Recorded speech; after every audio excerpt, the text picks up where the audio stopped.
भदौरिया जी, आपकी तो अलग ही फाइट चल रही है। आपके पार्टी के प्रदेश के नेता अबू आजमी साहब, मैंने बात करने की कोशिश की, बिजी थे, रैली में जा रहे थे, वो कह रहे हैं 5 सीट दे दो नहीं तो 25 पे लड़ूंगा। कांग्रेस तो हमेशा गड़बड़ करती है, आपको तो बीजेपी की जरूरत ही नहीं है।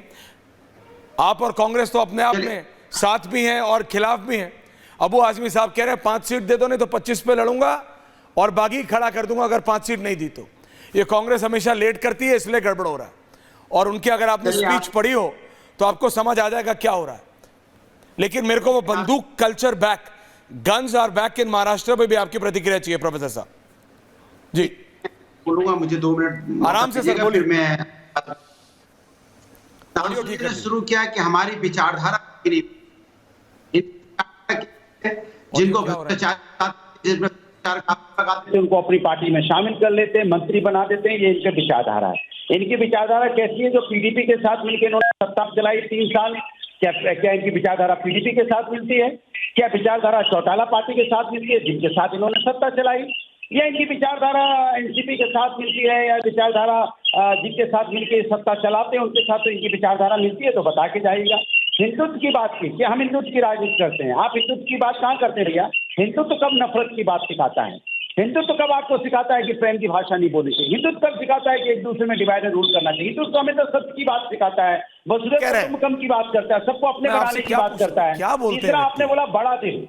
अब बड़ा दिल आप कहाँ दिखाते हैं बताइए? कौन सा बड़ा दिल है आपने? अगर बड़ा दिल आपने दिखाया होता तो निषाद पार्टी को कुछ सीटें देते आप, राजवर्षु जी को कुछ सीटें देते आप, कुछ अपना दल को भी देते। निषाद जी बेचारे 4 दिन तक पड़े रहे, आपने एक सीट भी उनको नहीं दी। कहाँ बड़ा दिल दिखाया? किशोर जी, बड़ा दिल बोलते हैं क्या? तो सवाल अनुराग भदौरिया जी, मैंने आधिकारिक तौर पे अभी दोबारा चेक करा है, आपने बीजेपी ज्वाइन नहीं किए, आप समाजवादी पार्टी में। मैं आपसे आपके महाराष्ट्र के अध्यक्ष अबू आजमी साहब के बारे में पूछ रहा हूं। आपको बीजेपी की आवश्यकता नहीं है माननीय, आपके नेता खुद कांग्रेस को बोल रहे हैं 5 दे दो नहीं तो 25 पे लड़ूंगा।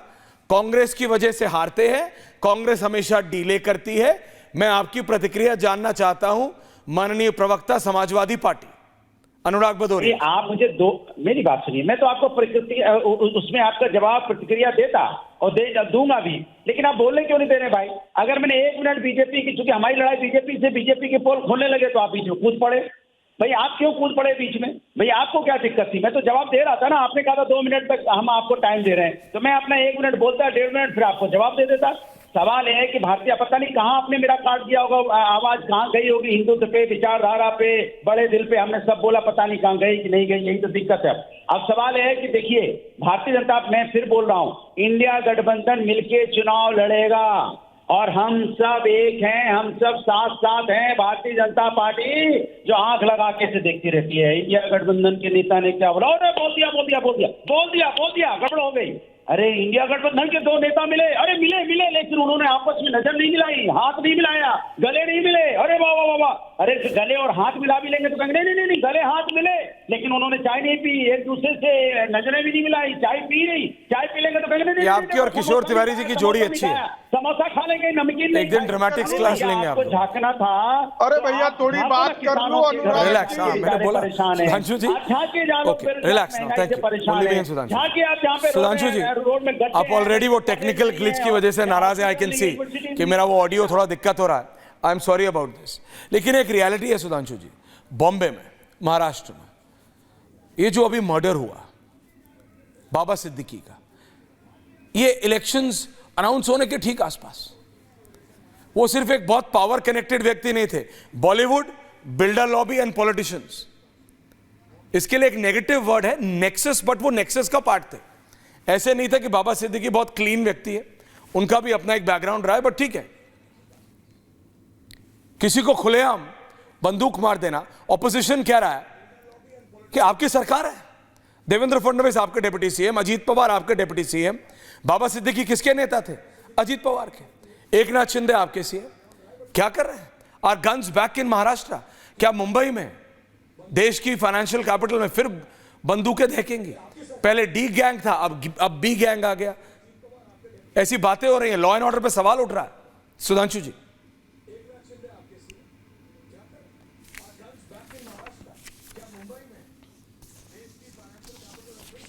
बंदूकें देखेंगे, पहले डी गैंग था, 20 सेकंड का डील है।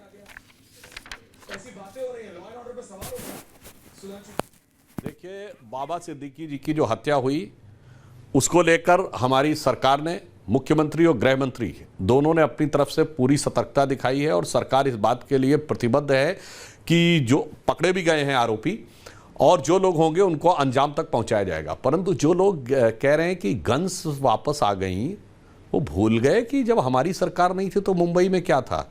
सिर्फ गैंग वार थी क्या? ये 26/11 का हमला ये गैंग वार का नतीजा था, या 2006 में और फिर 2011 में लोकल ट्रेन में ब्लास्ट ये गैंग वॉर थी, या पुणे से लेके नागपुर में जो हमला हुआ था ये सब गैंग वॉर था। लियोपोल्ड कैफे की घटना, ताज पे हमला, वो सब गैंग वॉर था जनाब। वो दौर देखा है महाराष्ट्र ने और उसके बाद सर शर्म से झुक जाना चाहिए कि नवंबर 2008 में 26/11 का हमला होने के ठीक 9 महीने के अंदर जुलाई 2009 में शर्म शेख में पाकिस्तान के साथ ज्वाइंट डिक्लेरेशन साइन किया जाता है कि शांति वार्ता प्रभावित नहीं होगी आतंकवाद की घटनाओं से, और उसमें बलूचिस्तान को हिस्सा बना दिया जाता है। यानी उसने हमें मुंबई हमले के जो मास्टरमाइंड थे लश्कर-ए-तैयबा का आरोप स्वीकार नहीं किया, हमने बलूचिस्तान में अपना इन्वॉल्वमेंट मान लिया। मुझे लगता है इससे ज्यादा शर्मसार करने वाला स्टैंड नहीं हो सकता था। और मैं याद दिला दूं अपने अपोनेंट्स को कि बैरक ओबामा ने अपनी किताब द प्रॉमिस लैंड में 2010 के अपने भारत के दौरे पर मनमोहन सिंह जी से बात के आधार पर लिखा कि 26/11 के मुंबई हमले के बाद भारत की सेना एक बड़ी कार्रवाई करने को तैयार थी, परंतु तत्कालीन कांग्रेस सरकार ने सोचा कि उससे उपजे वातावरण से भाजपा को फायदा ना हो जाए, इसलिए कार्रवाई नहीं की। और महाराष्ट्र के बाहर आइए तो कौन सा ऐसा इलाका था जहां धमाके नहीं होते थे? चंडीगढ़ से लेकर गुवाहाटी तक और लखनऊ, फैजाबाद, वाराणसी, जयपुर, हैदराबाद, चेन्नई, इंदौर, कहां धमाके नहीं होते थे? आज वो जम्मू कश्मीर के 4 जिलों तक हैं। मैं एक बात और कहना चाहता हूं, आपने देखा है कि लोकसभा चुनाव के बाद थोड़ा ताकत बढ़ गई है कुछ ताकतों की, तो प्लेन में धमकी भी दिखने लगी है और ट्रेनों के ट्रैक के ऊपर कोई आके गैस का सिलेंडर भी रख दे रहा है। तो दिल्ली में स्कूलों के धमकी वाले फोन आने लगे हैं। वो लोगों को जोश आ गया है, कुछ शक्तियां मजबूत हो गई हैं और उनको लगने लगा है कि वो बहुत मजबूत हो गई हैं, तो सरकार के खिलाफ तो ये सारी घटनाएं दिखने लगी। अब दर्शकों को विवेक से सोचना चाहिए कि पिछले 3-4 महीनों में किन ताकतों के हौसले बुलंद हुए हैं, कर कुछ नहीं पा रहे हैं, मगर वो इस प्रकार की हरकतें करके माहौल को खराब करने का प्रयास कर रहे हैं। इसलिए बाबा सिद्दीकी की घटना को केवल एक घटना के रूप में देखना एक पक्ष है, मैं कहूंगा लार्जर डिजाइन के एक हिस्से के रूप में देखना एक दूसरा नजरिया है। यह मैं दर्शकों के विवेक पर छोड़ता हूं। राइट सुधांशु जी। किशोर जी, बृजमोहन जी आया नहीं, आ रहा हूं।